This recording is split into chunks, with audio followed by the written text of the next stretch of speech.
Assalamualaikum warahmatullahi wabarakatuh. Alhamdulillah nahmaduhu wa nasta'inu bihi wa nastaghfiruh wa na'udzu billahi ta'ala min shururi anfusina wa min sayyiati a'malina. Man yahdihillahu fala mudilla lahu wa man yudlilhu fala hadiya lahu. أشهد أن لا إله إلا الله أشهد أن محمدا عبده ورسوله أما بعد فإن أصدق الكلام كتاب الله وخير الهدي هدي محمد صلى الله عليه وسلم وشر الأمور محدثاتها وكل محدثة بدعة وكل بدعة ضلالة وكل ضلالة في النار. Amma ba'd. Ikhwati rahimakumullah, kembali ke kajian rutin kita dari kitab Ushul Sunnah karya Al-Imam Ahmad Ibn Hanbal rahimahumullah. Masuk yang ke bab tarkul jidal wal khusumat fid din, meninggalkan ya perdebatan, percekcokan di dalam agama setelah melewati bab qadar ya. Setelah melewati bab qadar, masuk ke bab selanjutnya tarkul jidal, menjauhi perdebatan, wal khusumat, dan percekcokan di dalam agama. Qala rahimahullah, al-imam rahimahullah berkata, wa alla yukhasima ahadan wa la yunadhiru, maka agar jangan ia mendebat seorang pun, tidak juga bercekcok dengannya, yakni agar jangan ahlus sunnah melakukan hal tersebut. Wala yata'allam al-jidal, dan agar jangan dia mempelajari perdebatan ilmu perdebatan. Fa innal kalam, karena sesungguhnya keributan perkataan di dalam al-qadar, di dalam qadar, dalam perkara-perkara yang sifatnya dogmatis, war ru'yah, di dalam kasus ru'yahnya ini seorang mukmin melihat Allah Subhanahu wa taala di syurga, wal Qur'an, dan tentang Al-Qur'an, entah memperdebatkan isinya, membenturkannya satu sama lain, atau membahas bahwasanya Al-Qur'an ini makhluk atau bukan, wa ghairiha, dan hal-hal lain minas sunani, yang termasuk di dalam sunnah di sini adalah akidah, perkara-perkara akidah yang dogmatis demikian, perdebatan demikian, makruh manhiyun anhu, dibenci dan dilarang. Makruh di sini yakni muharram, diharamkan. Demikian gaya Imam Ahmad, seringkali menyebutkan kata diharamkan dengan dibenci. Demikian gaya Imam Ahmad rahimahullah. La yakun sahibuh wa in asaba bi kalamihi sunnah, si pelakunya kalaupun dia sampai kepada poin yang sesuai dengan akidah yang benar yang datang dari Rasul sallallahu alaihi wasallam, la yakun sahibuhu min ahli sunnah, tapi tidaklah dia, si pelakunya tersebut, menjadi seorang ahlus sunnah. Kenapa? Dia sampai kepada poin yang benar tapi dengan cara yang keliru, dengan cara perdebatan, dengan cara berdebat, beribut, cekcok, berbantah-bantahan, hatta yada'al jidal wa yusallim wa yu'min bil athar. Pokoknya dia harus meninggalkan jidal, perdebatan, dan kemudian menerima dogma, riwayat-riwayat yang datang, barulah dia menjadi seorang ahlus sunnah. Katakan dia sampai kepada kesimpulan yang benar, tapi tidak melalui riwayat-riwayat dia sampai situ, hanya dengan perdebatan-perdebatan yang dia lewati, tetap tidak terhitung dia seorang ahlus sunnah, kalaupun dia sampai kepada kesimpulan yang sama dengan yang diyakini oleh ahlus sunnah.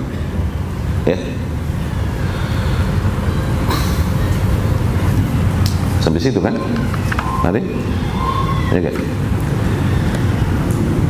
wa yunsah bitarkil jidal fa innal kalam fil qadar wal ru'yah wal Qur'an wa ghairiha min as-sunani makruhun manhiyun anhu. Sesungguhnya perdebatan,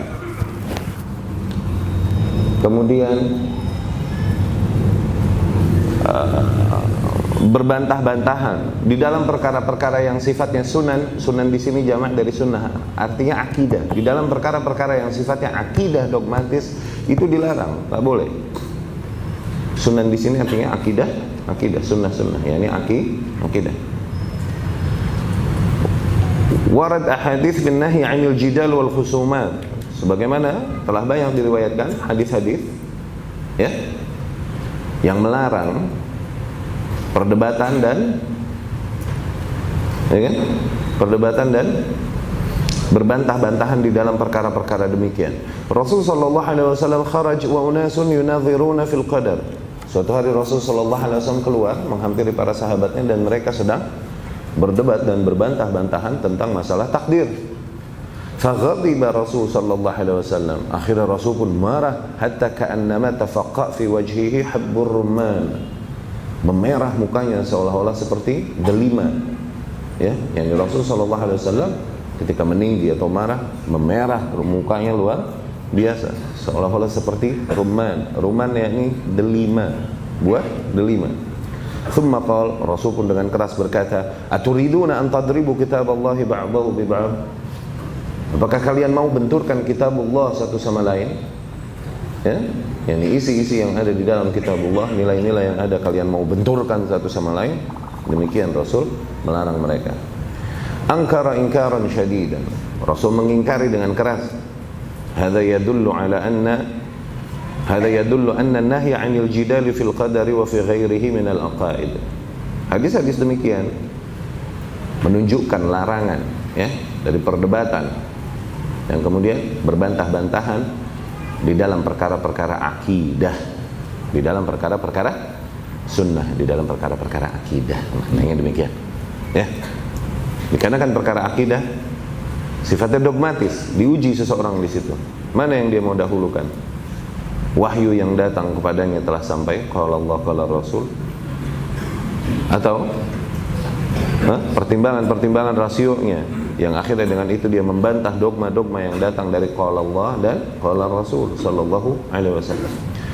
La yakun sahibuhu wa in asaba bi kalamihi sunnah min ahli sunnah. Si pelakunya, ini orang yang suka berdebat dan berbantah-bantahan permasalahan akidah, oke? Kalaupun dia sampai kepada poin yang sama dengan poin yang diyakini oleh ahlu sunnah, tetaplah dia tidak terhitung seorang ahlu sunnah. Tuh. Kenapa? Karena caranya yang keliru untuk menempuh tujuan tersebut. Awas, yang dituntut dari kita itu nggak mesti tujuannya yang kudu benar, nggak, caranya juga harus benar. Kalaupun tujuannya baik tapi dengan cara yang keliru, tetap kita katakan keliru dan salah. Tetap tujuannya sodakoh nih, mulia gak? Supaya sodakoh kita maling dulu deh. Tuh, boleh nggak maling buat sodakoh? Jadi pahala apa jadi dosa? Dosa tetap, nggak ada urusan. Nggak ada juga cerita sodakoh dari harta haram. Nggak boleh, ya, kayak Robin Hood. Nggak boleh, ya. Nah demikian mereka yang sampai kepada kesimpulan yang tepat yang sesuai dengan akidah ahlu sunnah. Tapi mereka sampai ke situ melalui perdebatan, nggak kehitung dia seorang ahlu sunnah. Seorang ahlu sunnah sampai kepada keyakinan-keyakinan yang mereka yakini berangkat dari menerima dogma-dogma riwayat-riwayat wahyu qala Allah qala Rasul ya yang datang pada mereka. Ya. Wa ala kulli hal hadzal kalam la yu'khadh ala itlaqih. Syekh Rabi kemudian berkata hafizahullah, perkataan demikian tidak juga kita terima secara keseluruhan. Yani maksudnya tidak boleh kita telan mentah-mentah. Seolah-olah ditegaskan jidal itu haram 100%. Enggak demikian juga kata Syekh Rabi hafizahullah. Fa inna Allah qad abaha lana al-jidal. Sesungguhnya Allah Subhanahu wa taala memperbolehkan kita jidal. Okay? Terkadang ada kondisi yang diperbolehkan kita untuk mematahkan hujah lawan. Tapi billati hiya ahsan, dengan cara yang lebih baik. Ya. Fa idza istawfal jidal syurutah, apabila perdebatan demikian memenuhi syarat-syaratnya yang benar, wa kan al-mujadil yuridul haq, dan si pelakunya tujuannya memang mencari hak, bukan mau mencari kemenangan dirinya, mau membantah apapun kata orang. Enggak, dia mau mencari yang hak, siapa tahu aku belum tahu. Oke? La yurid al-mubahatah wal mukabarah wal mu'anadah. Tujuannya bukan ngeyel, bukan sombong, mau menentang kebenaran, mau membantah hak yang datang padanya. Fa anta bayyin lahu billati hiya ahsan. Nah, dalam kondisi demikian, jelaskan kepadanya dengan cara yang lebih baik. Oke? Ketika dia mengutarakan sebuah syubhat, tapi kan begini, syubhat yang ada padanya, dia mau tahu, bantahkan untuknya syubhat itu. Bukan dia lagi ngebantah kita, dia lagi bertanya, lagi cari tahu. Oke? Amma idza kan yamil ilal ghadab. Adapun ketika ini orang emang yang membawa pemikirannya condong kepada marah, wasira, maunya kencang-kencangan suaranya, ta'ali, fatruku. Nah, orang yang kayak gini enggak mau terima, oke, mukabarah, maunya takabur biar dilihat keren sama orang. Yang kayak gini fatruku, tinggali. Ngapain? Enggak ada faedahnya sama sekali orang demikian. Kalaupun kau bisa membantahnya, dia tak akan menerima kebenaran yang kau datangkan. Dia akan terus mencari dalih-dalih untuk mematahkannya. Yang kayak gini tinggalin, ngapain dilayanin, ngapain disamperin? Ya? Karena Syekh Ibn Baz rahimahullah ya'tihi ba'dul khawarij.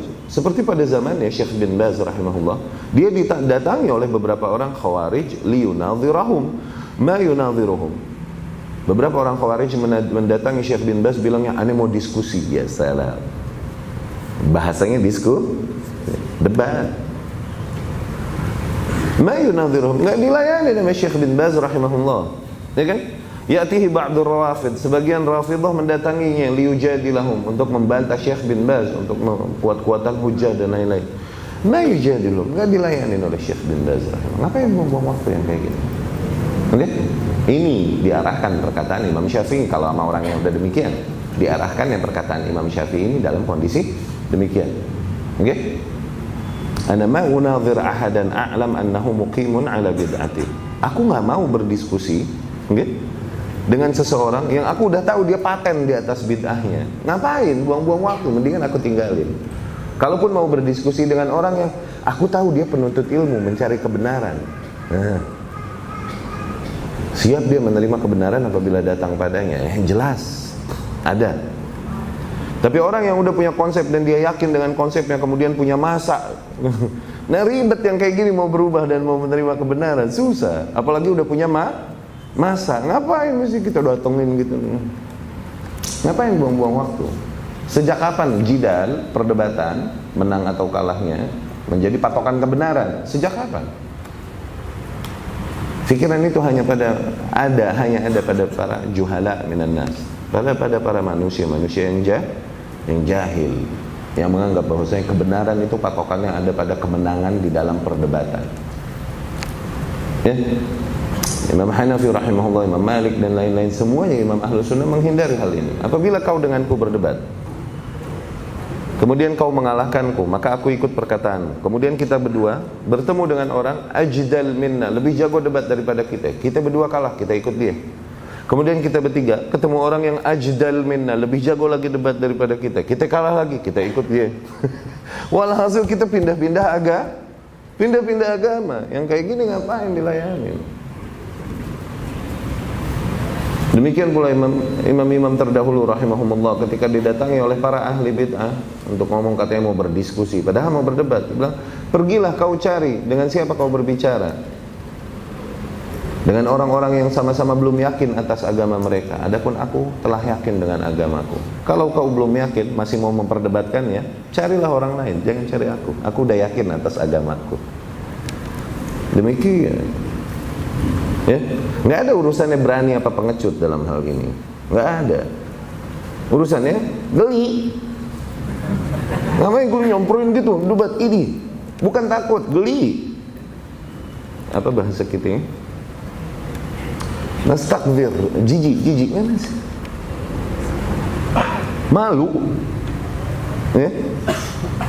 Menang dia nggak bakalan ikut kita, ya kan? Ngapain? Gitu. Tidak pernah ada perdebatan menjadi sebuah patokan kebenaran. Kalaupun ada, yang dianjurkan di dalam Al-Quran, perkara-perkara wajadilhum billati hiya ahsan, oke? Ini ditujukan kepada mereka yang masih tampak padanya, orang-orang yang tujuannya masih mencari kebenaran. Orang-orang yang memang penuntut ilmu, mencari kebenaran, bukan orang yang telah paten di atas bid'ahnya.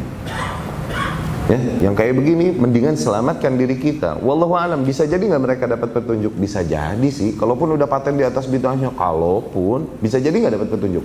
Bisa jadi, cuman jangan resikoin diri kita deh. Ngapain? Serahkan saja urusannya kepada Allah. Yang ada kita sering berdebat ngelayanin yang kayak gini, akhirnya kita berubah tanpa disadari, saking seringnya syubhat-syubhat yang mereka lontarkan tanpa disadari nempel di hati kita.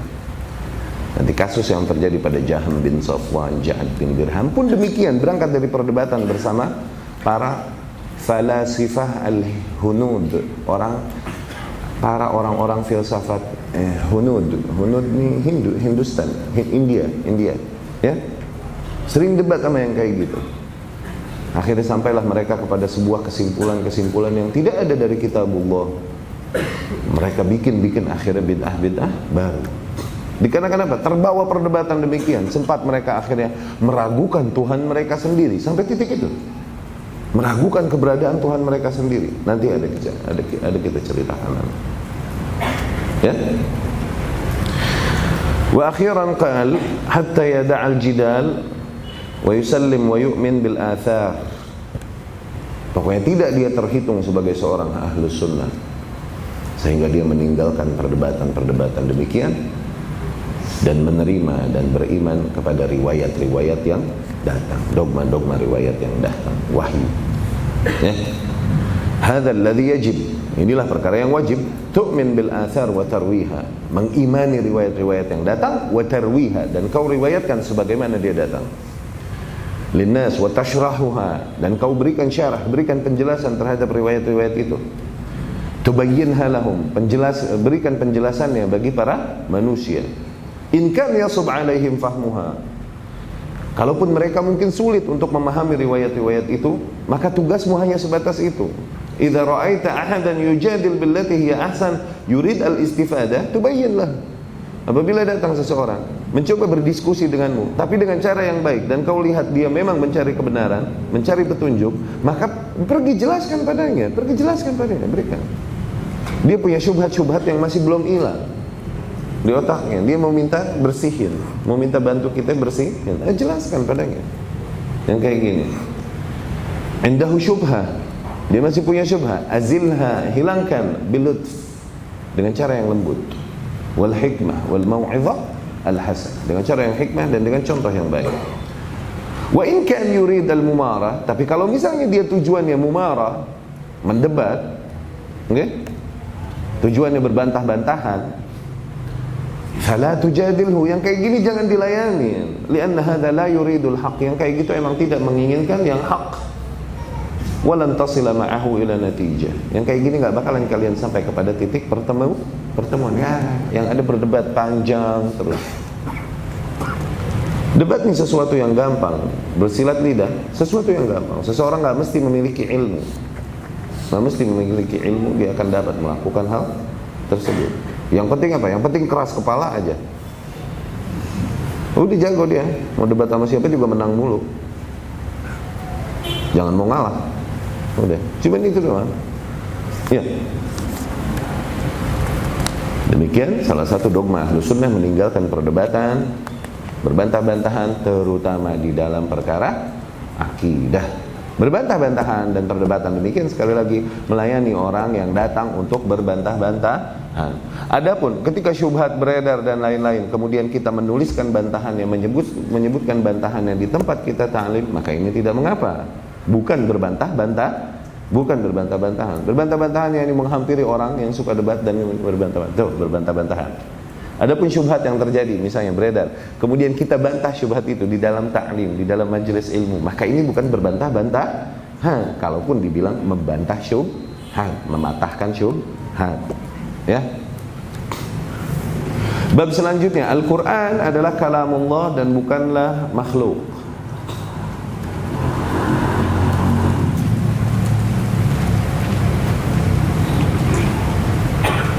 Al-Quran adalah perkataan Allah dan bukan makhluk.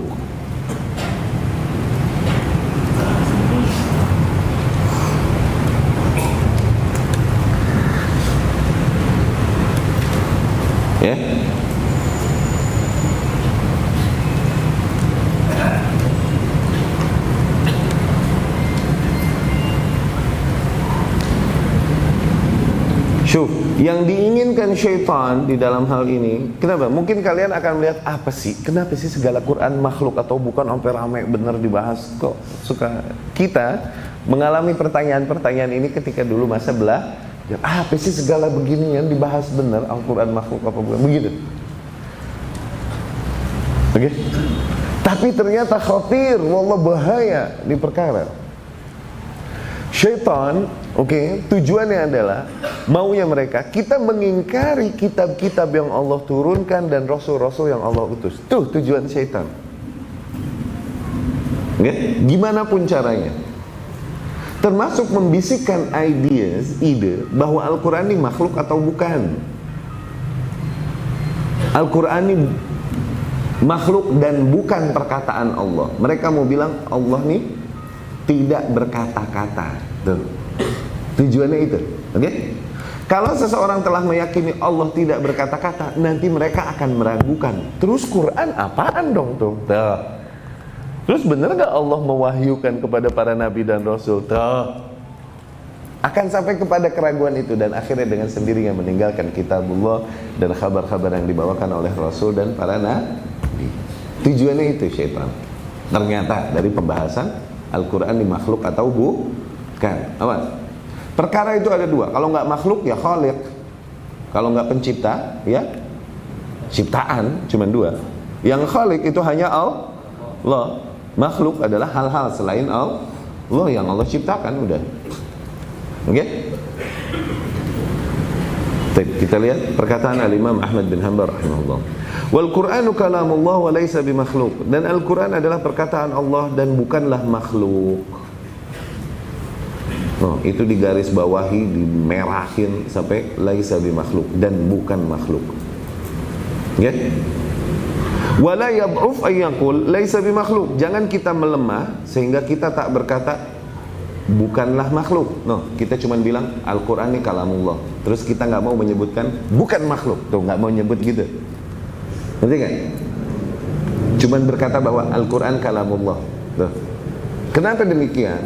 Nanti kelompok-kelompok yang sesat pun berkata, iya Al-Quran kalamullah. Tuh, itu hal yang disepakati kalamullah. Oke? Cuman ini makhluk apa bukan? Ini yang menjadi perdebatan. Makanya kita nggak boleh ngalah sampai cuman berkata Al-Quran kalamullah. Salah. Nggak tepat.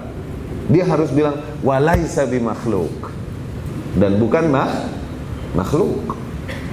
Ya, itu kaidahnya di dalam Al-Quran. Al-Quran kita tegaskan kalamullah dan kita tegaskan laisa bimakhluk, bukanlah makhluk.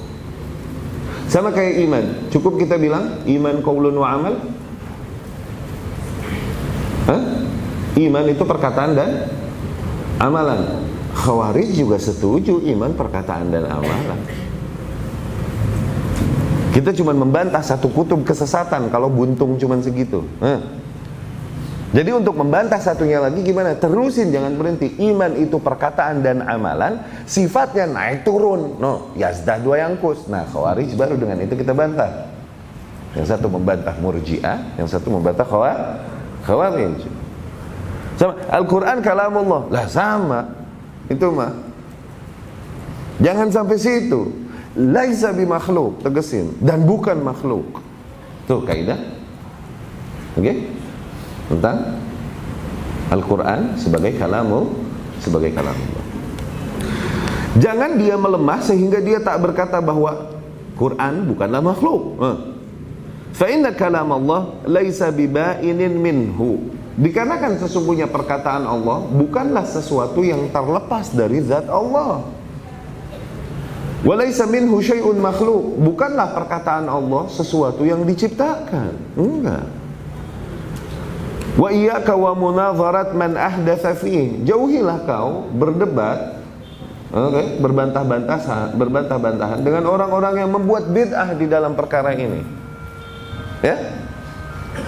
Wa man qala bil lafzi, seperti mereka yang berkata tentang lafaz. Nanti penjelasannya. Yani lafzi bil Quran makhluk. Ada yang coba ngeles dan berkata lafazku ketika aku menyebutkan Quran, itu sih makhluk. Ada yang ngomong gitu ya. Akhirnya nih golongan dibilang lafziyah. Oke? Golongan lafziyah. Nggak mau bilang Al-Quran bukan makhluk, tuh nggak mau bilang gitu. Tapi nggak mau juga dia bilang Al-Quran makhluk, tuh coba di tengah. Selalu setiap fitnah ada orang-orang yang sok-sokan mau di tengah. Selalu ada yang bilang tawakuf, waman wakaf, tuh wakaf nih tawakuf. Oke? Dia bilang Al-Quran kalamullah, cuman aneh nggak tahu nih makhluk atau bukan. Wallahu a'lam, kita serahkan kepada Allah. Ya salam. Selalu di masa fitnah selalu ada geng-geng abu-abu dan pink nih yang nggak mau mengambil barisan yang hak, tapi nggak mau juga dimusuhin sama yang batil. Dan jauhilah olehmu orang-orang yang membuat perkara-perkara baru dalam hal itu. Nggak mau dia bilang Al-Quran makhluk, nggak mau bilang Al-Quran bukan makhluk. Ngeles-ngeles dia bilang lafazku ketika aku menyebutkan Quran adalah makhluk, atau bilang iya deh Al-Quran kalamullah cuman nggak tahu aku itu makhluk atau bukan. Tuh ini al-waqfiyah, tawakuf, jamaah tawakuf, ya, jamaah tawakuf wa tabayyun. Apa tabayyun? Tabayyun udah jelas kebatilan di depan matamu, ente udah tabayyun belum? Cia.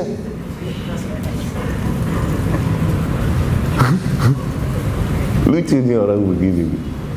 Tabayyun wajib gak? Wajib, cuman gak bisa menjadi alasan hujah bagimu untuk menghindari kewajiban syariat. Nggak boleh. Ibnu Umar dibilangin sama Yahya bin Ya'mur,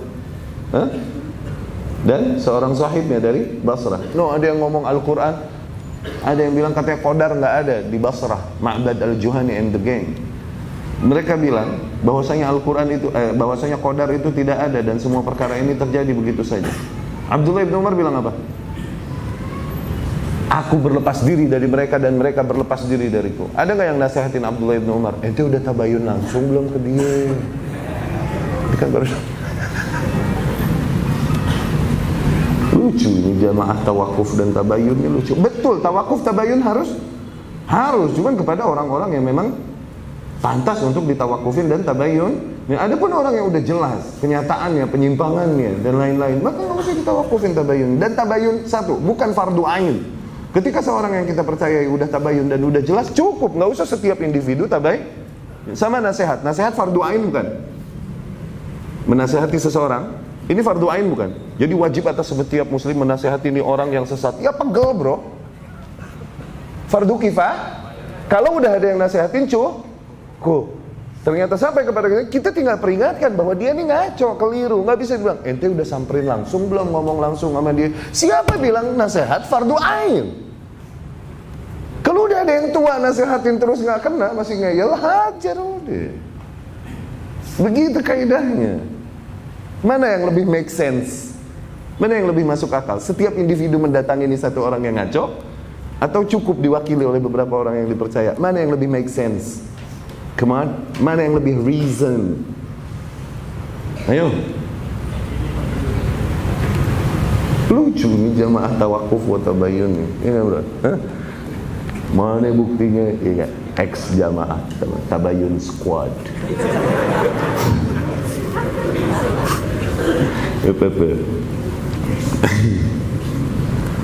Tinggalkan yang kayak gini, orang-orang yang udah berbicara tentang perkara-perkara baru, yang nggak berani menegaskan akidah yang seharusnya, nggak berani mengingkari kebatilan yang ada, kemudian ngeles-ngeles, mencoba bikin ide-ide baru dengan menyebutkan lafziyah. Dia berkata lafzi bil Quran, lafazku ketika aku membaca Quran maka itu makhluk.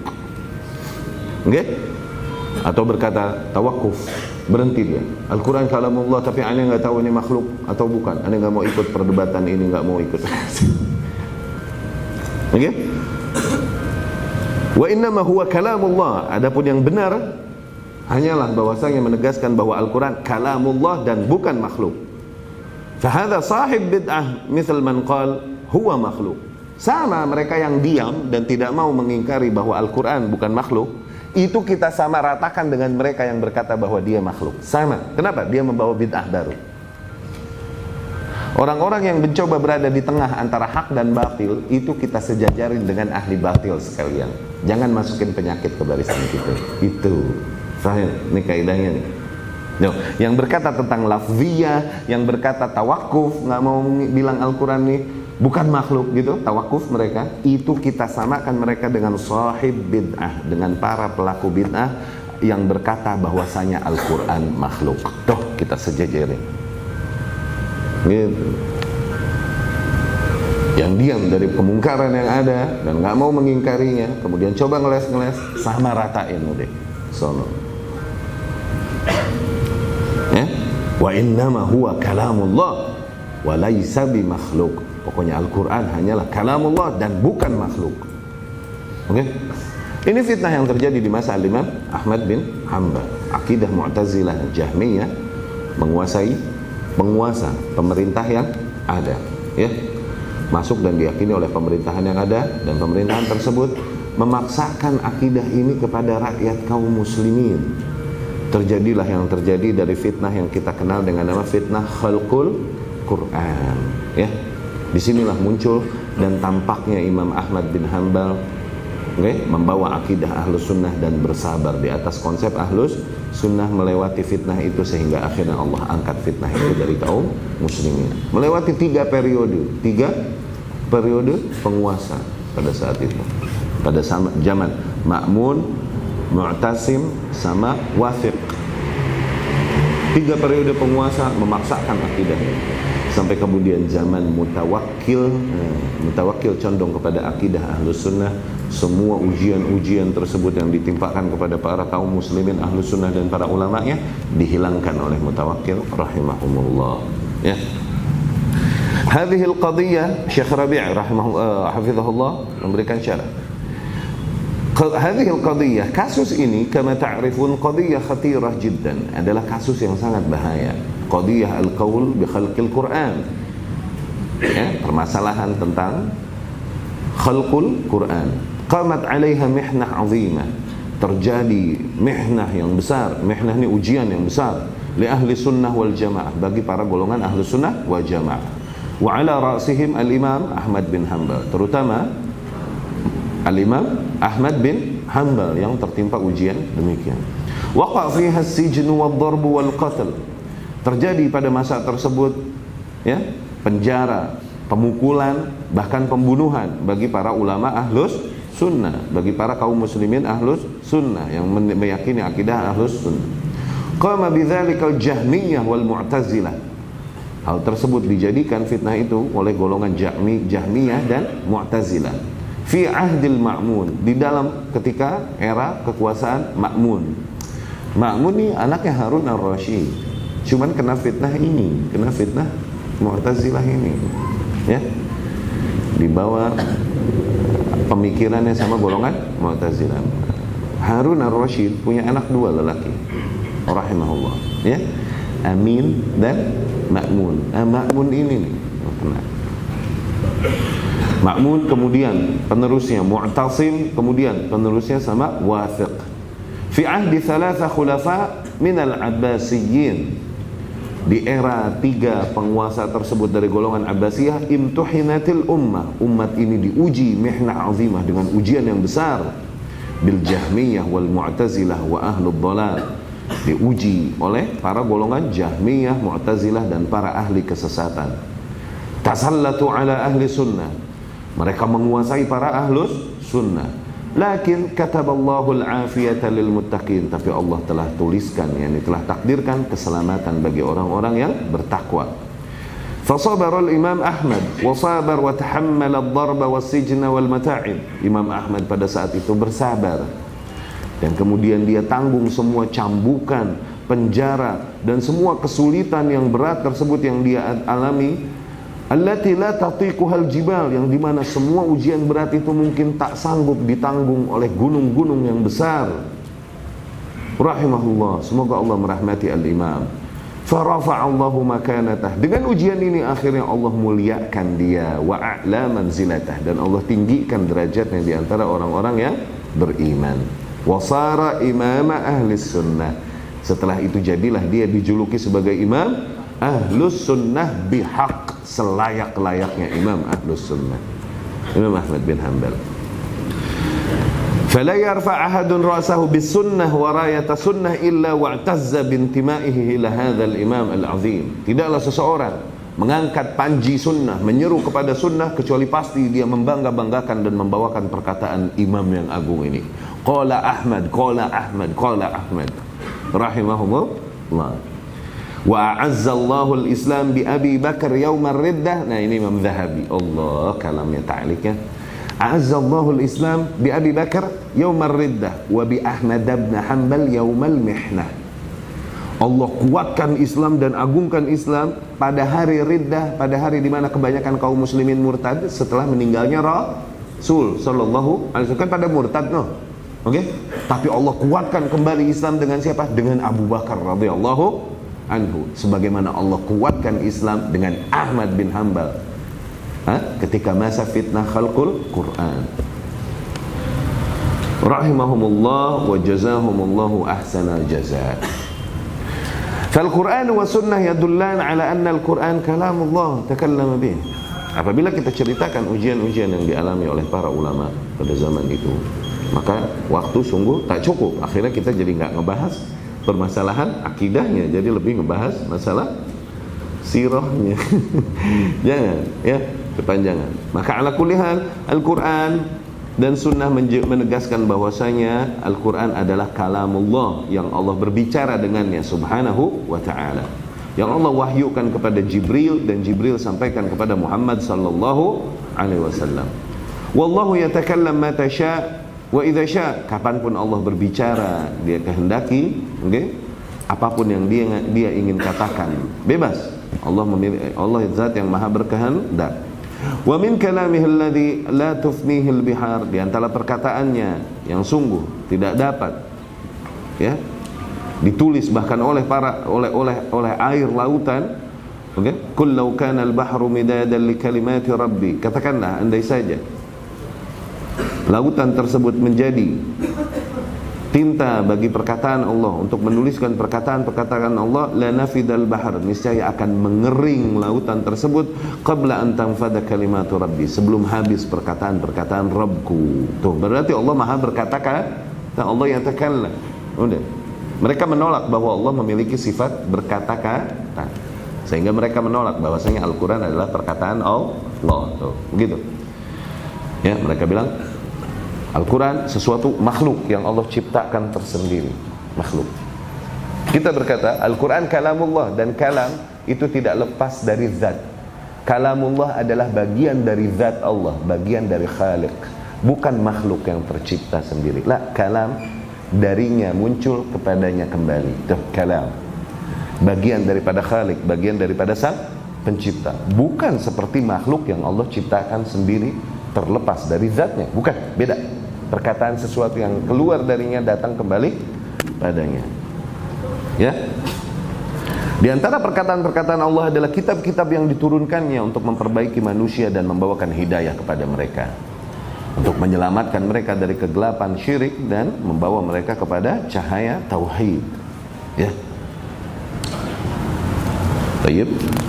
Kita dengarkan dulu azan Isya, kemudian kita lanjutkan. Aqulu qouli hadza astaghfirullah li wa lakum.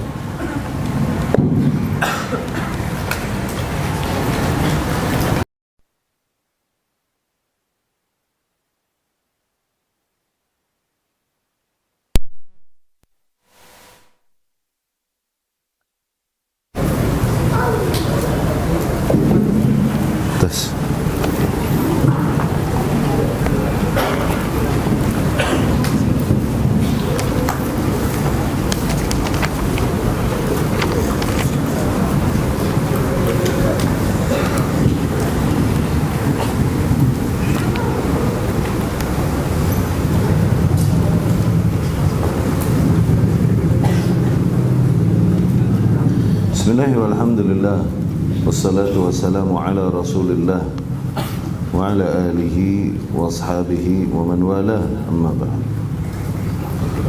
Wal Qur'anu kalamullah, Allah takallama bihi subhanahu wa ta'ala, wal kutubul munazzalatu kalamullahi awhaha ila ibadihi.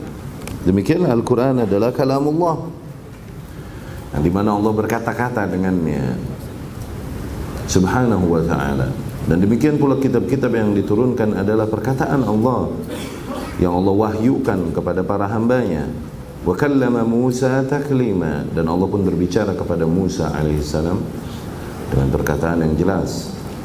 Wa kallama Muhammadan lailatal Isra alaihi salatu wassalam, sebagaimana Allah pun berbicara langsung kepada Muhammad sallallahu alaihi wasallam malam Isra Mi'raj, ya, ketika Nabi sallallahu alaihi wasallam naik ke Sidratul Muntaha.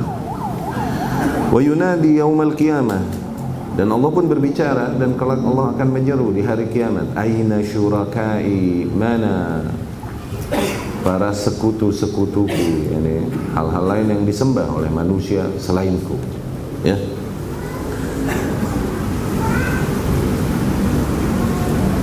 Dan kemudian Allah pun berfirman, wa idz nada rabbuka Musa, dan ingatlah ketika Tuhanmu menyeru Musa alaihi salam.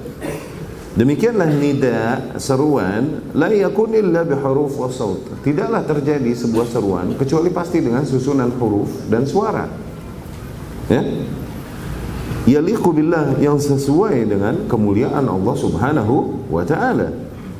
La yushbih saut wala huruf wala kalamil makhlukin, yang tidaklah sesuai suaranya, hurufnya, ya, dengan suara dan huruf para makhluk. Fallah yatakallam, pokoknya Allah berbicara. Wal kalam sifat kamal, dan berbicara adalah salah satu bentuk sifat mulia, ya, sifat sempurnanya Allah subhanahu wa ta'ala. Al jamad la yatakallam, barang mati baru nggak bisa ngomong. Ketika seseorang berkata dan menafikan sifat berbicara pada Allah subhanahu wa ta'ala, maka itu penghinaan bagi Allah subhanahu wa ta'ala, ya.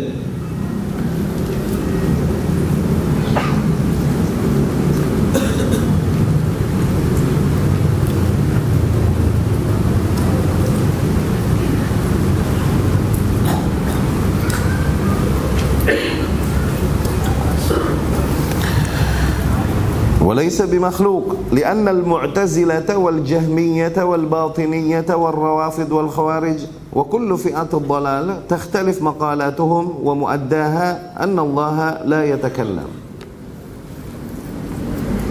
Semua firqah-firqah yang sesat seperti golongan Mu'tazilah, Jahmiyah, Batiniyah, Rafidah, Khawarij, dan semua kelompok-kelompok sesat tersebut, mereka memiliki ide dan pendapat masing-masing tentang permasalahan bahwasanya Allah bicara atau tidak bicara ini.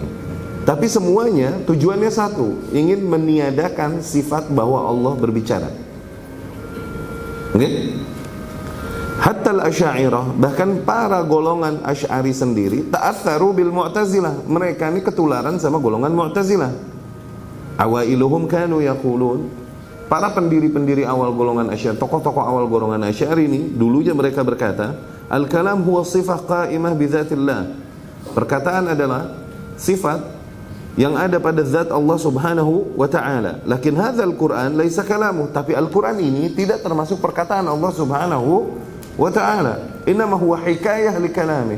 Adapun Al-Quran adalah hikayat dari perkataan Allah subhanahu wa ta'ala. Yani Allah berbicara dengan suara dan bahasa yang berbeda. Dibahasakan ke Arab, kalau diterjemahkan ke Arab, jadi Al-Quran. Tuh, jadi Al-Quran ini bukan perkataan Allah secara langsung.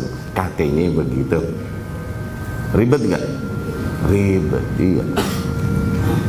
Wa kalamuhu sifah qa'imah bidzatihi laisa biharf wala saut walakin ma takallam. Dan perkataan Allah adalah sifat tersendiri yang Allah jadikan pada dirinya. Tapi berbicaranya Allah tidak dengan huruf, tidak juga dengan suara. Akhirnya ujung-ujungnya dia mau bilang Allah kagak ngomong. Tuh, begitu. Ya kan? Hadzal Quran laisa kalam. Ujungnya mereka berkata bahwa Al-Quran ini bukan kalamullah. Nas'alullah al-afiyah. Ya? Wa min awakhir al-Asy'ariyah, bahkan akhir-akhir Asy'ariyah kontemporer, man sarrah, barulah semakin mereka tegas-tegasan berkata bi annal Quran makhluk, bahwasanya Al-Quran adalah makhluk yang Allah ciptakan. Ma'al asaf, sayangnya demikian. Kata Syekh Rabi hafizahullah, kalamullah kulluhu laisa bimakhluk, padahal perkataan Allah bukanlah makhluk. Haula lamma bada'u hadhihi alfitnah yaqulun kalamullah khalaqahu bighairi mahall. Mereka ketika awal-awal tercipta fitnah ini ngobok-ngobok gaya berpikir filsafat. Okay? Mereka bilang Perkataan Allah ini sesuatu yang Allah ciptakan sendiri tanpa menempati ruang, bighairi mahal. Tuh. Okay? Ini ruang dan waktu adalah ciptaan Allah Subhanahu wa ta'ala. Pakai timbangan-timbangan filsafat nih. Ruang dan waktu. Allah ini sang pencipta, harus di luar ruang, harus di luar waktu. Tuh. Jadi kalau kita bilang Allah di mana? Di atas arsy. Mereka nggak terima. Itu berarti Allah masih berada di dalam ruang. Allah di luar ruang. Jadi di mana Allah? Ya Allah di kiri, di kanan, di atas, di bawah, di tengah, di mana-mana. Dia mau bilang Allah nggak ada. Padahal sesuatu sifat yang wujud yang ada, salah satu kewajibannya adalah menempati ruang. Hal yang ada tuh harus menempati ruang. Makanya kita bilang Allah di mana? Di langit. Ya kan? Nih timbangan-timbangan gaya-gaya filsafat. Mereka bilang kalaupun Al-Quran adalah kalamullah, tapi kalamullah bukan berarti Allah berbicara. Kalam adalah makhluk tersendiri yang Allah ciptakan. Ya salam. Hada yatakaddarun, pura-pura keder. Al-qadr yatakaddar, keder, keruh. Al-kadir artinya keruh. Ya?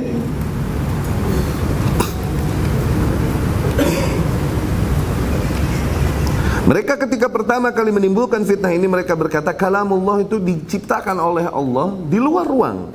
Dan mereka berkata kalamullah lakinnahu kama taqul naqatallah. Mereka kiaskan ini dengan kias yang fasid, yang batil. Kalamullahi, tuh, kalam sifat yang diberikan kepada Allah. Apa hukumnya di bahasa Arab itu? Kalamullahi apa? Mudhaf ilaih, itu idhofah. Ya, kalam yang dinisbahkan kepada Allah, kalamullahi. Nah, berarti perkataan ini milik Allah. Sama katanya ketika bilang naqatullah, tuh ontaknya Allah. Sama ketika bilang baitullah, rumahnya Allah. Nah, ini bahlul ngaco, kiasnya berantakan. Ada kan di dalam Quran, wa naqatallahi wa suqiyaha fakadzabuhu faqaruha. Dan ini adalah ontanya Allah. Pelihara, jaga baik-baik, kasih minum. Tapi yang ada didustakan nabinya, ontaknya dipotong. Demikianlah kerennya bangsa tersebut, bangsa Arab. Tuh ontak Allah kalau ada di Indonesia, diapain? Disembah. Sama orang Arab diapain? Dipotong, bro.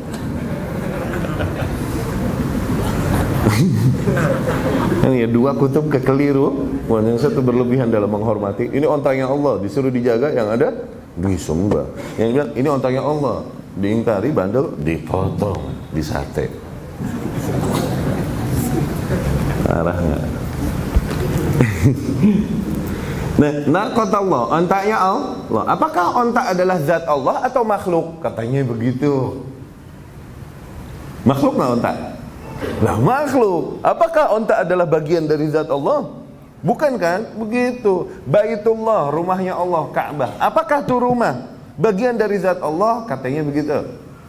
Bukan kan? Makhluk tersendiri kan? Iya. Nah, begitulah kalamullah katanya. Perkataan Allah. Itu juga makhluk. Sesuatu yang Allah ciptakan tersendiri, terlepas dari zatnya. Jago nggak syubhatnya?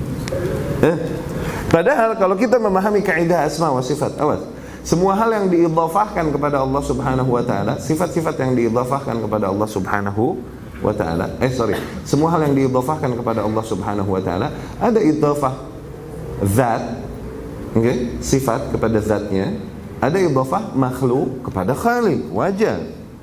Ketika kita berkata yadullah, tangannya Allah, yadullahi maghlulah, tuh, yadullahi fawqa aydihim. Ada di Al-Quran, tangannya Allah. Apakah kita mau bilang itu tangan makhluk yang terlepas dari Allah? Atau bagian dari zat Allah? Bagian dari zat Allah. Ketika kita bilang kakinya Allah, Allah punya kaki? Punya kaki. Di hadis yang dimana ketika neraka minta jatahnya, ayo kok belum penuh nih, Allah, serem tuh hadis. Hadis serem, bro. Jadi Allah Subhanahu wa ta'ala, neraka sama syurga dua-duanya mengadu. Ma li la yadkhuluni illa al-jabbar wal mutakabbir. Kenapa aneh nih? Neraka mengeluh. Kenapa nih aneh kok nggak masuk kepadaku kecuali orang-orang yang sombong dan takabur? Begitu. Kata surga juga mengeluh. Mali la yadkhuluni illa al-fuqara wa du'afa. Kenapa aneh kok yang masuk ke dalam surga nih? Ya surga makhluk yang berbicara kepada Allah. Tidaklah masuk ke dalam aku, yakni ke dalam surga, kecuali orang-orang fakir dan orang-orang lemah. Ala kulli hal Allah pun berkata kepada surga dan neraka, nar anta azabi u'adzib biha man asya. Wahai neraka, kau adalah azabku yang denganmu aku azab siapapun yang kuhendaki. Wahai surga, engkau adalah rahmatku, rahmati arham biha man asya. Denganmu aku rahmati siapapun yang aku kehendaki. Wa lakuma alayya mil'ukuma. Dan kalian, aku janji aku akan memenuhi kalian berdua. Aku akan memenuhi kalian berdua, yakni tanggung jawabku, aku harus memenuhi neraka dengan penduduknya, memenuhi surga dengan penduduknya. Pas ketika hari hisab nanti neraka terus nagih, zid tambahin, belum penuh. Allah, dimasukin tuh makhluk yang akhirnya diazab di dalam neraka oleh Allah. Tapi neraka nagih, minta nambah. Zid, belum penuh. Akhirnya di situ Allah Subhanahu wa taala mengulurkan kakinya. Nah, ini kakinya Allah nih. Sifat apa? Dan memasukkan kakinya ke dalam neraka dan menekan neraka sehingga neraka mengkerut. Yang sesuatu kalau ditekan kan begitu tuh. Gitu kan? Jadi mulai penuh neraka. Cukup, udah penuh. Nah, ini hadis sahih, berarti di situ ada isbat al-qadam, menegaskan adanya kaki milik Allah Subhanahu wa ta'ala. Oke, mau bilang kaki ini makhluk yang terpisah dari Allah atau termasuk zat Allah? Jadi tidaklah semua hal yang diidhofahkan kepada Allah itu makhluk. Oke, naqat Allah emang makhluk. Naqah emang makhluk, Baitullah emang makhluk. Tapi tidaklah semua hal yang diidhofahkan kepada Allah itu makhluk. Zain? Dan kemudian sifat-sifat Allah ada sifat zatiyah, ada sifat fi'liyah. Dan dua-duanya harus kita imani. Sifat zatiyah, sifat zatnya Allah tadi. Allah punya tangan, Allah punya kaki. Oke? Lillahi ain, Allah punya mata, Allah melihat. Kalau ditanya kayak gimana tangannya, kakinya, matanya? Wallahu a'lam, mata, tangan, kaki yang sesuai dengan zatnya yang maha sempurna. Nah, kita diperintahkan untuk mengimaninya. Tidak membahasnya. Ngobok-ngobok bid'ah. Iya kan? Kaidahnya ayat-ayat demikian kan? Ya, ini sifat zatiyah. Ada sifat yang diidhofahkan kepada Allah, sifatnya sifat fi'liyah, sifat yang sifatnya kerjaan. Allah tertawa, Allah turun. Nah, sesuatu yang dilakukan Allah termasuk sifat Allah. Allah turun ke sepertiga langit, ke langit bumi di sepertiga malam. Tuh berarti Allah turun dan Allah itu deh. Imani itu udah. Ya kan? Allah membentangkan tangannya di malam hari agar pada pendosa di siang hari bertaubat di malam harinya, gitu kan? Innallaha ta'ala yabsutu yadahu bil-laili liyatuba musii'un nahar wa yabsutu yadahu bin-nahari liyatuba musii'ul lail. Dan Allah membentangkan tangannya di siang hari agar para pendosa di malam hari bertaubat di siang harinya. Berarti Allah, salah satu pekerjaan Allah membentangkan tangan.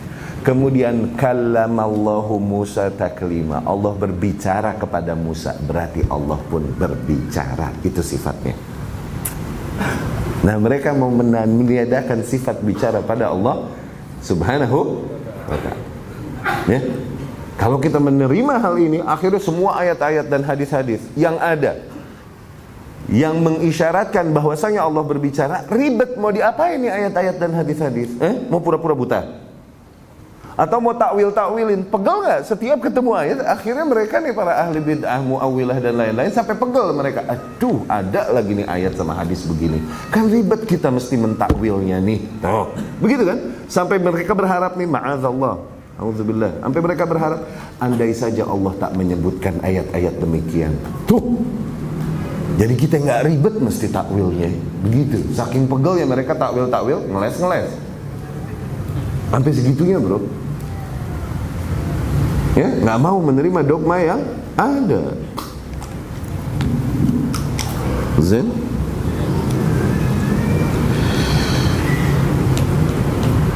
Maka Al-Quran adalah kalamullah dan bukanlah makhluk. Ya. Ingatlah bahwa golongan Jahmiyah, Mu'tazilah yang mereka mengingkari bahwasanya Al-Quran perkataan Allah. Ya. Mereka mengingkari hal itu. Yaqul kalamullah walakin yurid annahu makhluk. Mereka yang mengingkari hal tersebut berkata bahwasanya oke, Al-Quran kalamullah tapi dia adalah makhluk. Oke?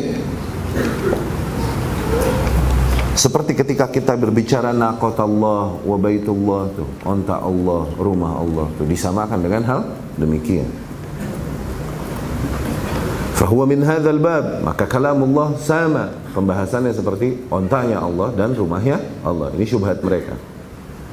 Wa min hadza tala'ub yaqulun kalamullah lakinnahu makhluq. Anta qulta kalamullah laysa bimakhluq li'annaka law qulta kalamullah wa sakat wa ma qulta laysa bimakhluq yuwafiquka al-mu'tazili wal jahmi. Maka tidak cukup seorang ahlu sunnah berkata bahwa Al-Quran adalah perkataan Allah. Kenapa? Dalam hal ini kita sesuai dengan golongan Jahmiyah dan Mu'tazilah. Mereka juga bilang Al-Quran kalamullah. Kita mesti ingkari mereka, mesti tegaskan perbedaan kita dengan mereka. Kita bilang walaisa bimakhluk, dan bukanlah makhluk. Perkataan Allah, sifat zat yang ada padanya, darinya datang kepadanya kembali. Darinya datang dan kepadanya kembali. Bukanlah makhluk tersendiri yang Allah ciptakan. Ya. Wa man qala bil lafzi wa ghairuh, dan sebagian golongan yang berkata tentang lafaz, wa man waqaf, dan orang yang tawakuf, sehingga mereka berkata bahwasanya aku tak tahu Al-Quran ini makhluk atau bukan. Oke, Al-Quran kalamullah, tapi aku tak mau ikut satu pihak pun.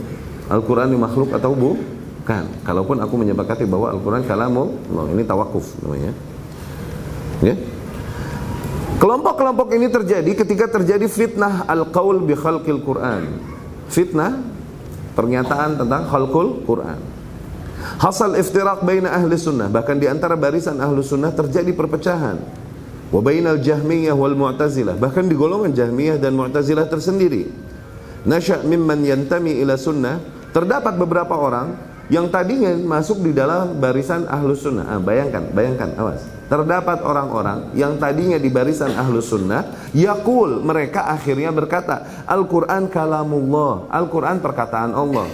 Wa lafzi, dan ketika aku membacakan Al-Quran, tuh, oke, maka itu makhluk. Ya. Faham?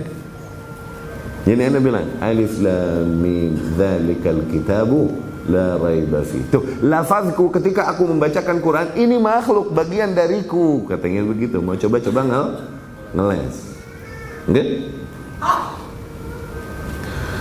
Nah, orang yang kayak demikian pun diingkari oleh Al-Imam Ahmad tetap. Li'annaka lamma taqul lafzi bil Quran makhluk. Dikarenakan ketika kau berkata lafazku ketika aku membacakan Al-Quran itu makhluk, maka ini mengandung dua makna. Entah lafaz yang kau sebutkan, entah Al-Quran yang tersebut akhirnya kau hitung makhluk juga. Hitungannya salah juga. Dipukul rata sama Imam Ahmad bin Hanbal. Padahal mereka dari barisan ahlus sunnah. Tuh, ingat. Selalu terjadi di setiap fitnah. Terjadi apa? Tahlil, penyaringan orang-orang yang tadinya dari barisan sunnah. Bukan baru sekarang, bro. Ketahuan baru, kesaring lagi. Ya?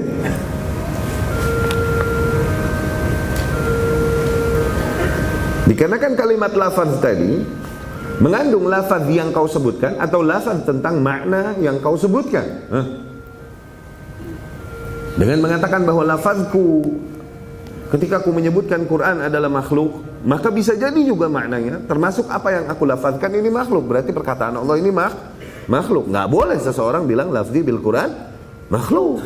Sama seperti mereka yang berkata bahwasanya Al-Quran makhluk. Dipukul rata sama Imam Ahmad bin Hanbal. Falamma kanat tahtamilul batil, ketika pernyataan demikian pun mengandung kebatilan. Wa qad yastaghilluhal jahmiyah wal mu'tazilah, dan perkataan demikian suka dijadikan kesempatan, jadikan syubhat oleh golongan para ahli bid'ah. Selalu pernyataan-pernyataan yang multitafsir ini selalu ditunggangi kan oleh ahli bid'ah. Kasus-kasus yang multitafsir, pernyataan yang multitafsir, ini selalu ditunggangi oleh ahli bid'ah. Mutasyabihat tuh paling doyan mereka. Ayat-ayat multitafsir selalu mereka tunggangi. Untuk apa? Untuk bikin syubhat, meyakinkan Ahlus Sunnah bahwa yang kami lakukan benar, ada dalilnya, gitu. Oke? Qad yastaghilluha li tadlilin nas. Pernyataan demikian seringkali digunakan untuk menyesatkan manusia. Lafzi bil Quran makhluk, yuqsad al-mahfuz al-kalam. Ketika seseorang berkata bahwa lafazku dengan tentang Al-Quran itu makhluk, juga dimaksud dengannya apa yang dilafazkan, yaitu apa? Al-Quran itu sendiri dihukumi makhluk akhirnya, dan itu sesat. Qala Ahmad, Imam Ahmad berkata, man qala lafzi bil Quran makhluk fahuwa mubtadi'. Barang siapa yang berkata bahwa lafazku dengan Al-Quran, yakni lafazku ketika aku membacakan Al-Quran itu makhluk, maka dia seorang mubtadi', ahli bid'ah. Nih, awas nih, kaidah. Man qala Al-Quran makhluk fahuwa kafir, kata Imam Ahmad. Barang siapa yang bilang bahwa Al-Quran adalah makhluk, maka dia kafir, kata Imam Ahmad nih. Oke? Wa man qala lafzi bil Quran makhluk, barang siapa yang berkata bahwa lafazku ketika aku mengucapkan Quran makhluk, fahuwa mubtadi', maka dia ahli bid'ah. Oke? Awas, ini hukum yang sifatnya teori, hukum umum. Belum berbicara ke penerapan. Apakah kemudian Imam Ahmad ketika menemui setiap orang yang berkata bahwa Al-Quran makhluk, dia bilang ente kafir, ente kafir, ente kafir? Begitu? Penguasa yang ada yang ketika itu memaksakan Imam Ahmad bin Hanbal untuk berkata Al-Quran makhluk, tuh lihat, memaksakan dan menyiksanya, menyiksa kaum muslimin. Apakah ada riwayat dari Imam Ahmad bahwa Imam Ahmad mengkafirkan para penguasa yang ada? Padahal mereka berkata bahwa Al-Quran makhluk. Tuh lihat, awas, beda antara hukum umum dengan penerapan hukum. Ini dua hal yang berbeda, awas. Oke? Seperti Rasul bilang, man halafa bi ghairillah, barang siapa yang bersumpah dengan nama lain selain nama Allah, seperti demi Ka'bah, demi Rasul, begitu. Bersumpah dengan nama lain selain Allah, demi cintaku padamu, demi pocong, sumpah pocong kan.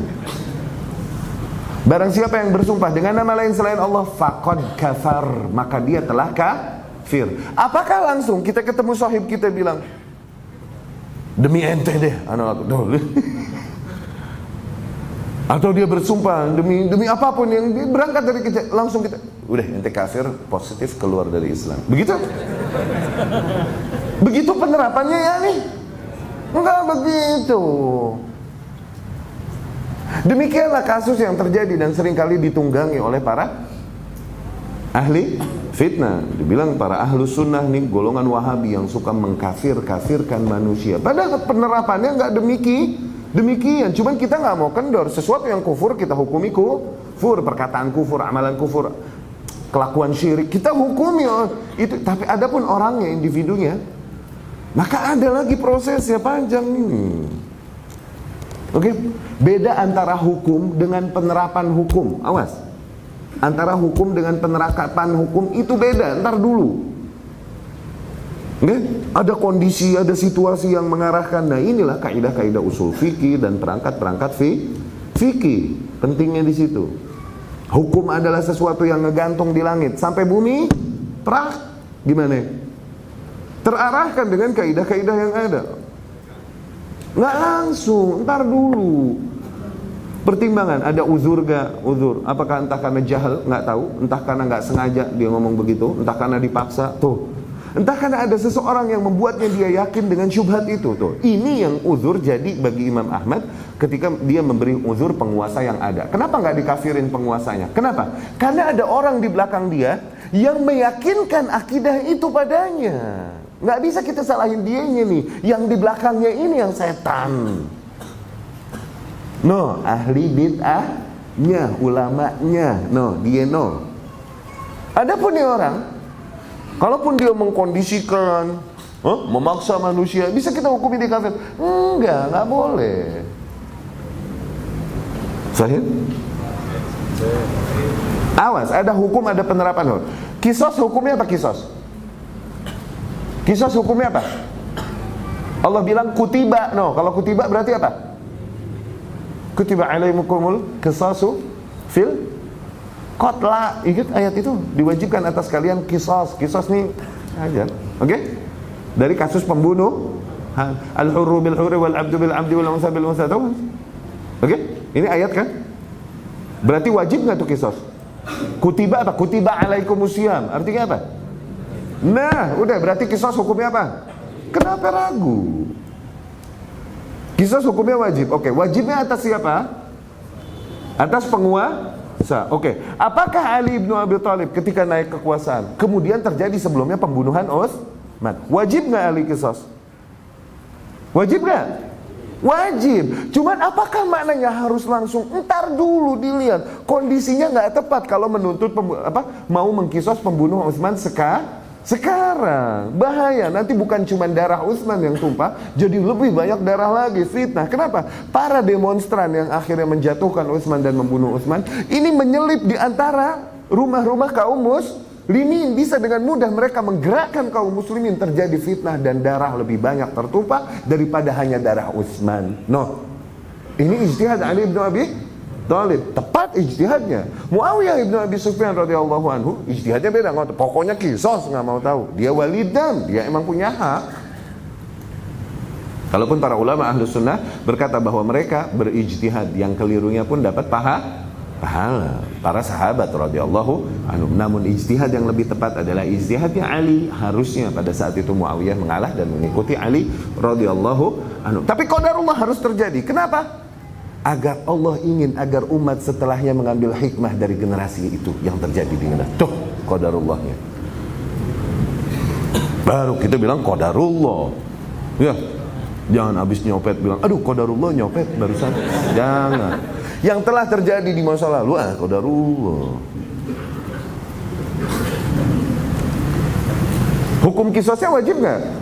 Tapi ketika Ali kita bilang Ali dosa radhiyallahu anhu, nggak mau menerapkan kisos pada saat nggak begitu, ada kondisi, ada maslahat madarat yang dipertimbang. Penerapan tuh beda. Sama ikhwani rahimakumullah. Afwan. Seperti perkataan kami, demonstran akhirnya penguasa boleh menumpahkan darahnya. Ingat kasus itu? Apa Anda sedang menjelaskan teknisnya? Bukankah Ali bin Abi Thalib akhirnya menumpas dan menumpahkan darah golongan Khawarij?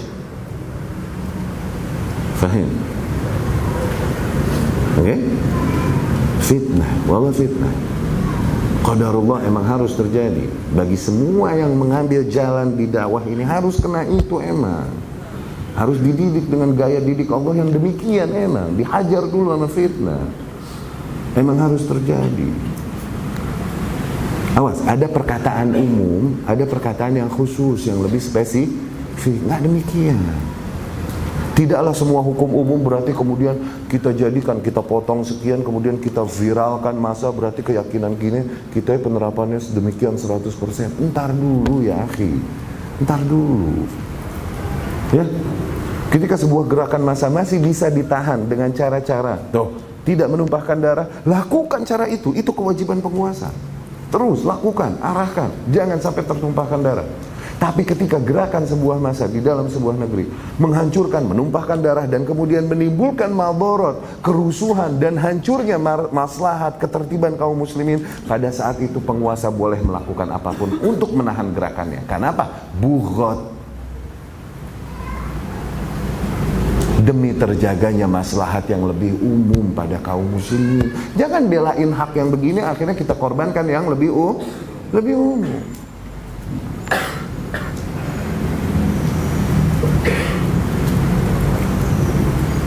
Boleh melakukan segala cara, kalaupun sampai kepepet harus.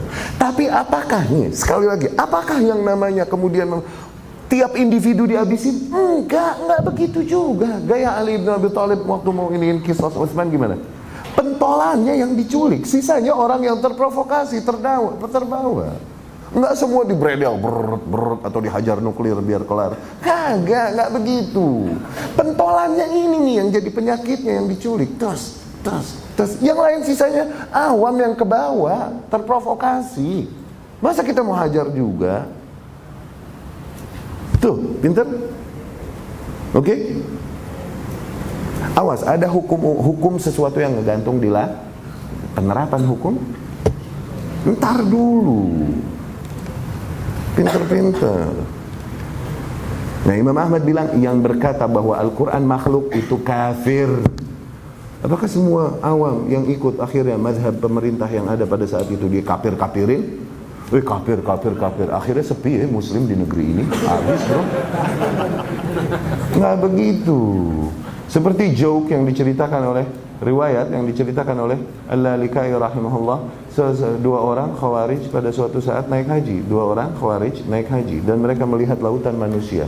Yang satu berkata kepada yang lain, "Unas, manusia sebanyak ini, la yadkhulul jannah illa ana wa ant." Tidaklah masuk surga kecuali aku dan engkau saja. Ya Allah. Kata sahibnya, Jannah, syurga nih yang luasnya bainas sama wal ard, antara langit dan bumi. La yadkhuluha illa ana wa ant, tidak memasuki surga tersebut kecuali ana sama ente doang. Khudha hiyalak, lu ambil deh, buat lu aja deh. Bete gila di surga cuma berdua. Akhirnya sahibnya tab min khuruji. Sahibnya taubat dari khawarij. Paham khawarij? Enggak sembarangan kafir-kafirin orang. Kalaupun ada kaidahnya demikian. Itu kaidah umum. Penerapan mah beda cerita. Penerapan itu selalu beda cerita. Enggak demikian.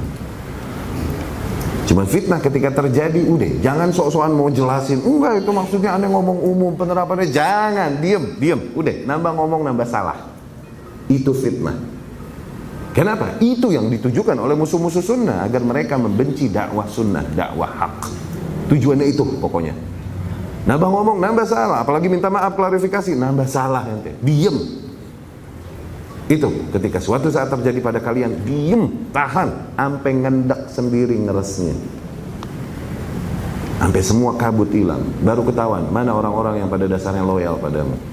Mana orang-orang yang seolah-olah selama ini loyal, namun begitu busuk ternyata dia kepadamu. Kelihatan. Ya. Waman waqqaf fihi faqal, dan barang siapa yang bertawakuf dalam kasus itu dan berkata, la adri makhluk aw laisa bimakhluk. Aku enggak tahu Al-Qur'an ini makhluk apa bukan. Yang kayak gini dikatakan oleh sebagian orang, wa asqatahum Ahmad, dan langsung dijatuhkan oleh Ahmad bin Hanbal orang demikian. Yani min sufuf ahli sunnah, di antara para barisan ahli sunnah, periwayat hadis apa ini itu ahli ilmu, ada yang akhirnya berkata demikian, langsung dijatuhkan dan dijarah oleh Ahmad bin Hanbal rahimahumullah. Di antaranya adalah yang tersebut Ya'qub bin Abi Syaibah, tuh min a'immah hadis, di antara imam-imam hadis di masa Imam Ahmad bin Hanbal. Ketika dia tawakuf dan dia berkata, la adri, ana enggak tahu Al-Qur'an makhluk apa bukan. Imam Ahmad langsung berkata, dia mubtadi'un dhal, dia ahli bid'ah yang sesat. Tuh. Istasyarahu al-khalifah, suatu hari khalifah ketika masa fitnah tersebut lewat, Mutawakkil, dan kemudian itu dekat kepada Imam Ahmad. Mutawakkil, penguasa yang ada nih waktu itu sering minta arahan sama Imam Ahmad. Anda mau menunjuk dia untuk jadi jabatan ini. Menurut engkau bagaimana Imam? Tuh, suka minta masukan sama Imam Ahmad. Khalifah yang ada pada saat itu meminta masukan kepada Imam Ahmad untuk memberikan dia, Ya'qub bin Abi Syaibah, sebuah jabatan di dalam qadha, jadi qadhi. Oke? Imam Ahmad pun berkata, la innahu dhal, jangan, dia ini positif, sesat. Tuh, kasus itu satu. Mungkin fikihnya banyak, sesuai sholatnya juga mungkin begini sama, nggak pakai kunut subuh, nggak. Cuman diusul satu, itu ngaco, tuh diusul, awas. Enggak, dia bid'ah, ahli bid'ah positif. mau jenggotnya sampai ubin lagi, mau ngatung lagi sampai paha celananya, ada urusan. Beda diusul, pang. Apa? Ya, jangan, sesungguhnya dia sesat. Wa qad tastaghribuna hadza, dan kalian mungkin aneh kan mendengar hal ini, kata Syekh Rabi hafizahullah. Nah, ini ada perkataan yang khatir, perkataan yang bahaya. Oke? Untuk yang pegang syarah Syekh Rabi, baca paragraf terakhir di bab ini. Wallahi Ahmad faddala ay yuwazzaf al-yahud wan nasara. Demi Allah, Imam Ahmad lebih mengutamakan agar diberi jabatan seorang Yahudi atau Nasrani, wala yuwazzaf ahlul bid'ah, dan tidak diberi jabatan seorang ahli bid'ah. Nah, Syekh Rabi baca. Bukan gue nih, cuman Arab gundul, bisa nggak lo? Syekh Rabi yang ngomong, gue bukan. Nah, alas, dipotong sebelah sini.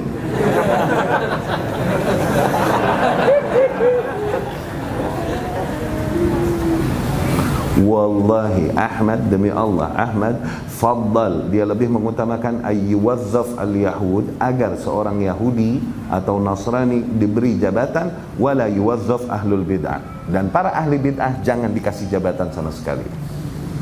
Li khuturatihim, dikarenakan bahayanya para ahli bid'ah, li'annahum yankharuna fil mujtama' min dakhilihi wa yufsiduna al-mujtama'. Demikian ahli bid'ah, mereka seringkali membuat rapuh dan menjatuhkan, merobohkan masyarakat Islam dari dalam selimut. Itu ahli bid'ah. Wa hal adarra bi ahli al-islam illa ahlul bid'ah, mana yang lebih berbahaya bagi para kaum muslimin daripada ahlul bid'ah sendiri. Wa hayya'ahum lis-suqut fi hawwati dhulli tahta aqdam an-nasara wal yahud. Seringkali ahli bid'ah, mereka yang berusaha dan menjatuhkan kaum muslimin menjadi hina di kaki Yahudi dan para kaum Nasrani. Ya. Kullul bala, semua musibah alladhi asaba al-ummah, yang menimpa umat Islam, itu dari golongan ahli bid'ah. Hatta Ibn Taymiyah qal, sehingga Ibn Taymiyah sendiri membuat sebuah pernyataan, inna daulatal Umayyah, sesungguhnya dinasti Umayyah awal, lamma waqa'at fil bid'ah, ketika mereka terjerumus ke dalam bid'ah, waqa'a raisuha, ketika pemimpinnya, yakni khalifah Umayyah terakhir, namanya Marwan, dibilangnya Marwan al-Himar, Marwan keledai, dibilang gitu. Khalifah terakhir nih kejeblos di bid'ah dan kemudian mengikuti pendapatnya Ja'ad, yakni Ja'ad bin Dirham, mengikuti Ja'ad bin Dirham, kana sababan fi suqut hadhihi daulah. Kesesatan khalifah terakhir inilah yang menjadi sebab jatuhnya dinasti Umayyah. Tuh. Hadhil bid'ah al-an, padahal bid'ah itu, bid'ahnya Ja'ad bin Dirham itu enggak ada apa-apanya dibanding bid'ah-bid'ah yang terjadi di zaman ini. Dulu nih paling Al-Quran makhluk apa bukan, Qadar nggak ada, paling begitu kan, bid'ahnya begitu kan. Sekarang bid'ahnya apa? Yang ngaku nabi, nggak nanggung bro, nggak nanggung. Bid'ah dulu aja yang cuma segitu menjadi sebab jatuhnya dinasti kaum muslimin, apalagi bid'ahnya sekarang.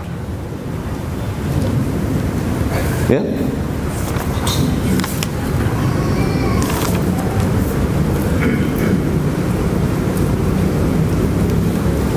Ada penjelasan atas beberapa hal.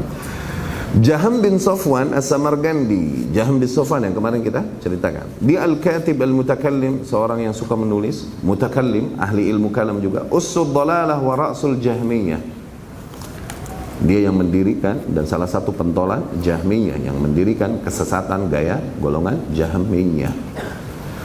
Kana sahib zaka wa jidal, dia adalah seseorang yang terkenal dengan kejeniusan yang luar biasa dan jago debat, suka matah-matahin, jago debat. Kana yungkir as-sifat, seringkali dia akhirnya ujungnya mengingkari keberadaan sifat-sifat Allah subhanahu wa ta'ala. Katanya tujuannya mensucikan Allah dari keserupaan kepada makhluk, yang ada akhirnya meniadakan Allah subhanahu wa ta'ala. Allah tidak punya tangan, Allah tidak punya kaki, tidak menempati tempat, Allah tidak bicara, Allah tidak. Lu sih mau bilang Allah nggak ada bro. Tujuannya mensucikan Allah, akhirnya bablas. Jadi meniadakan, yu'attil, nih ta'til, meniadakan Allah Subhanahu wa ta'ala, merusak sifat-sifat yang akhirnya meniadakannya. Okay? Ja'a fi syarh Tahawiyah, di dalam syarah akidah Tahawiyah dijelaskan kasus ini. Jahm pernah terjadi masanya dia nggak sholat sama sekali sampai 40 hari, syakkan, karena dia sempat merasa ragu pada Allah Subhanahu wa ta'ala. Dikarenakan suatu hari dia berdebat dengan golongan kaum musyrikin dari golongan ahli filsafat, golongan Hindu, India. Oke? Ini para ahli filsafat ini yang berdebat dengan, tuh lihat, gara-gara debat akhirnya jadi debat sih. Ini golongan ahli filsafat Hindu ini berkata kepadanya, ya Jahm, hadza rabbuk, wahai Jahm, Tuhanmu ini, alladzi ta'buduh, yang kau sembah. Hal yura, apakah kelihatan dengan mata? Tidak. Yusham, bisa dicium dengan hidung? Tidak, katanya. Yudhaq, bisa dirasakan oleh lidah? Tidak juga, katanya. Yulmas, bisa dirasakan oleh kulit, disentuh gitu? Tidak juga, katanya. Akhirnya mereka berkata, qalu huwa ma'dum, pada hakikatnya Tuhanmu ini tiada. Digituin Jahm. Oke? Akhirnya sampailah keraguannya. Oh iya, kalau gitu gimana ya? Akhirnya 40 hari dia enggak sholat sama sekali karena ragu kepada Allah Subhanahu wa ta'ala. 40 hari enggak sholat. Oke? Harim haid kalah nih tadi. Pada kondisi itulah nggak punya pagar, bro. Orang nggak sholat nggak punya pagar. Didatengin deh sama setan, dibisik-bisikin sama setan sebuah ide akidah. Oke, dibisikin, dikata innahul wujud al mutlak, pokoknya Allah nih wujud mutlak saja, nafa jami'as sifat, dan tidak ada sifat-sifat Allah Subhanahu wa ta'ala sebagaimana yang diyakini oleh kaum muslimin dari zaman ke zaman selama ini. Itu tidak ada, pokoknya Allah ada, cuma sebegitu aja. Oke? Ibnu Katsir rahimahullah berkata, akhirnya Jahm ini qatalahu, dibunuh oleh Muslim bin Ahwaz, Amir Khurasan, pemerintah khalifah Amirul Mukminin daerah Khurasan, ya. Dikarenakan penyimpangannya itu, ya, tahun 128 Hijriyah. Dikarenakan dia menafikan sifat-sifat pada Allah Subhanahu wa ta'ala. Akhirnya ditangkap dan dipenggal oleh Amir Khurasan. Kemudian pendapatnya ini diambil oleh Bishr al-Marisi. Tahu Bishr al-Marisi? Nanti Bishr Marisi punya murid lagi siapa? Ibnu Abi Du'ad. Dan Bishr Marisi ini dan Ibnu Abi Du'ad yang pendapat mereka kena dan terefek kepada Ma'mun, anaknya Harun ar-Rasyid yang jadi khalifah. Akhirnya khalifah ini memegang mazhab Mu'tazilah. Kena keturunannya, kemudian ke Mu'tasim, ke Wasik. Ini gara-gara Bishr Marisi sama Ibnu Abi Du'ad. Ibnu Abi Du'ad di zaman Imam Ahmad dipatahin sama Imam Ahmad rahimahullah. Ya. Bishr Murisi ini lihat ketegasan kaum muslimin terdahulu kepada ahli bid'ah, kalaupun sedekat-dekatnya keluarga. Syekh Sulaiman Ar-Ruhaili cerita suatu hari Imam Syafi'i atau selain Imam Syafi'i satu hari menghampiri Bishr Murisi ini, yakni pengen membantah syubhat-syubhatnya, akidahnya. Ketika mampir ke rumahnya Bishr Murisi, yang nyambut emaknya, Ummu, ibunya Bishr Murisi ini. Ya bunai, wahai anakku, kau mau apa? Ini tong, mau apa tong? Aku ingin bertemu dengan Bishr Murisi. Madza turid? Apa yang kau mau? Nggak enak nih maknya kan. Urid an atluba minhul ilm. Aku ingin menuntut ilmu darinya. Tahu ibunya Bishr Murisi bilang apa? La taf'al innahu zindiq. Jangan kau lakukan. Sesungguhnya si Bishr ini udah jadi zindiq. Maknya bro. Anaknya salah-salah, ngaco-ngaco. Anaknya sendiri darah dagingnya, apalagi cuma sekampus, ngaco. Kenapa diam aja loh? Mau sekampus lagi.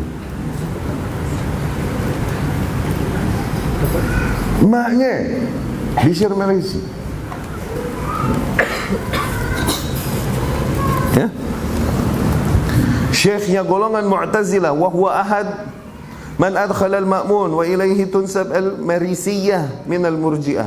Nah, inilah yang masuk ke dalam barisannya al-ma'mun, dekat dengan penguasa yang ada dan menularkan ideasnya kepada penguasa, dan akhirnya penguasa memaksakan ide-ide Mu'tazilah di negeri yang dikuasainya pada saat itu. Allahul musta'an. Nah, Ja'ad bin Dirham juga termasuk orang yang pertama kali berkata, menafikan sifat-sifat. Wa qala bit-ta'til kana alladhi takallama bihi sifatain al-kalam wal khullah. Ja'ad bin Dirham juga termasuk orang yang pertama kali menafikan sifat-sifat dari Allah Subhanahu wa taala dan menta'til, merusak sifat Allah Subhanahu wa taala. Cuman pada masanya dulu yang dibahas sifat Allah sama Ja'ad nih, masanya Ja'ad ya.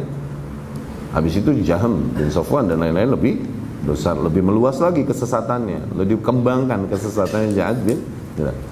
Yang dibahas sama Ja'ad bin Dirham pada masa itu cuma dua sifat. Sifat kalam, perkataan. Dia bilang Allah tidak berkata-kata. Itu kalam. Jadi Al-Quran bukan perkataan Allah, atau Al-Quran perkataan Allah tapi dia makhluk. Tuh. Kalaupun berkata-kata tidak dengan suara, tidak dengan huruf. Ini Ja'ad bin Dirham. Dan sifat khullah, khullah ini menjadikan seorang hambanya sebagai kekasihnya. Ini dia nafikan sifat ini dari Allah Subhanahu wa ta'ala. Dia bilang Allah tidak berbicara dan tak mungkin Allah menjadikan Ibrahim sebagai khullah, khalil, kekasihnya. Nggak mungkin. Dia menafikan dua sifat ini dari Allah Subhanahu wa ta'ala. Lakin hataini sifataini, tapi dua sifat ini tarji' ilaiha jami'us sifat. Banyak sifat-sifat Allah yang lain kembali kepada dua sifat ini. Lianna inkarahu lil kalam, contohnya pengingkaran dia akan sifat kalamnya Allah Subhanahu wa taala, akhirnya ingkarun li syara'i wan nubuwat. Akhirnya dengan itu dia mengingkari semua bentuk syariat dan kenabian. Kenapa? Allah enggak menurunkan wahyu, Allah enggak ngomong. Gimana Allah ngasih wahyu? Allah enggak ngomong. Loh. Akhirnya mengingkari semua bentuk beragama. Ya? Wal kutub al-munazzalah, dia mengingkari semua bentuk kitab yang diturunkan.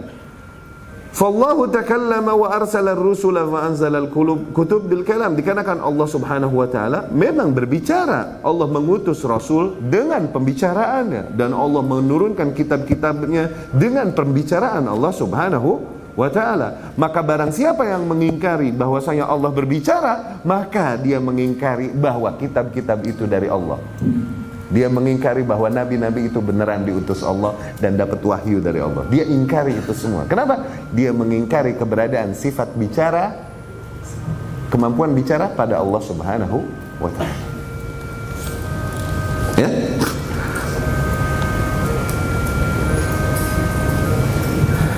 Faman angkarahu ma'nahu angkaral kutubal munazzalah. Maka mereka yang mengingkari sifat bicara pada Allah, maknanya dia mengingkari semua kitab-kitab yang diturunkan, warusul, dan mengingkari semua utusan-utusan yang Allah utus. Fa angkara syariah, dengan itu dia mengingkari semua bentuk syariat, semua hukum-hukum yang datang. Jadilah dia zindiq. Oke? Zindiq. Nah, Khalid bin Abdullah Qusari waktu itu amir di Basrah. Dia gubernur di Basrah dari golongan Muawiyah. Akhirnya dia dari golongan Bani Umawiyin. Oke? Nah, beliau rahimahullah yang banyak riwayat yang menyebutkan bahwasanya akhirnya dialah yang menyembelih Ja'ad bin Dirham di hari Idul Adha di mimbarnya. Oke? Ada yang berkata bahkan di riwayatnya di mimbar Rasul sallallahu alaihi wasallam. Setelah selesai dia berkhutbah, dia turun dan berkata pada para kaum muslimin, irji'u wa dhahu dhahayakum barakallahu fi dhahayakum. Wahai kaum muslimin, pulanglah kalian dan sembelihlah sesembelihan kalian. Semoga Allah berkahi sesembelihan kalian. Wa inni udhahi, sesungguhnya aku hari ini menyembelih Al-Ja'ad bin Dirham. Si Ja'ad bin Dirham. Dikarenakan dia mengingkari bahwasanya Allah berbicara. Dia mengingkari bahwasanya Allah kallama Musa taklima. Dan dia mengingkari bahwasanya Allah menjadikan Ibrahim sebagai kekasihnya, disembelih di tempat. Dan para ulama dari zaman ke zaman mensyukuri tindakannya Khalid Al-Qusari tersebut. Ya. Kalaupun riwayat tersebut terus terang tidak kuat, ya, tapi masyhur. ya. Di antara para ulama yang mensyukuri tindakan tersebut adalah Ibnul Qayyim rahimahullah, mensyukuri tindakan Khalifah itu tadi Khalid Ibnu Abdullah Al-Qusari tersebut. Ibnul Qayyim di dalam Al-Kafiyah Asy-Syafiyah, ya. Bahkan mereka berkata inna tadhiyatahu a'zam, sesungguhnya menyembelih si Ja'ad bin Dirham ini pahalanya jauh lebih besar minal udhiyat, daripada menyembelih kambing biasa. Lianna hadza fiha qat'un lidabiril fitnah. Kenapa? Dengan menyembelih dengan menyembelih Ja'ad bin Dirham ini, oke, kita memutus tali fitnah dan menutup pintu fitnah dan keburukan, ya. Wa thawabuhu a'zam, tentunya pahalanya akan jauh lebih besar daripada sembelih hewan biasa, ya.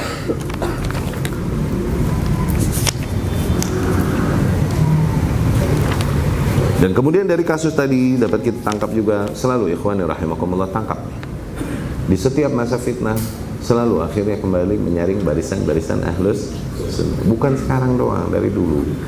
Kemudian juga muncul orang-orang yang nggak mau menegaskan dia di barisan sunnah, mengingkari yang bid'ah, oke? Tapi nggak mau juga ikut mengatakan perkataan-perkataan yang dikatakan oleh ahli bid'ah. Coba cari aman di tengah. Nah yang kayak gini nih penyakit. Nama Imam Ahmad rahimahullah nggak tanggung digolongkan kepada golongan ahli bid'ah sekalian, ya. Jadi janganlah kita bersedih hati dengan fitnah-fitnah yang terjadi di masa sekarang, kemudian merasa sedih, merasa sepi. Jangan, sadar ini terjadi dari zaman dulu, bukan baru sekarang. Kemana aja ente? Ya, jangan terjadi. Ini udah terjadi dari zaman dulu, bukan baru sekarang terjadi. Dan toh kita tidak diperintahkan untuk meyakinkan semua manusia. Kita diperintahkan bersabar, bertahan di atas jalan ini sampai mati. Udah. Orang mau ikut mau enggak serah. Kita cuma wajib menyampaikan doang tuh. Ringan beban di pundak kalau kita tahu hakikat kewajiban kita yang sesungguhnya, ya. Aku qouli hadza wa astaghfirullah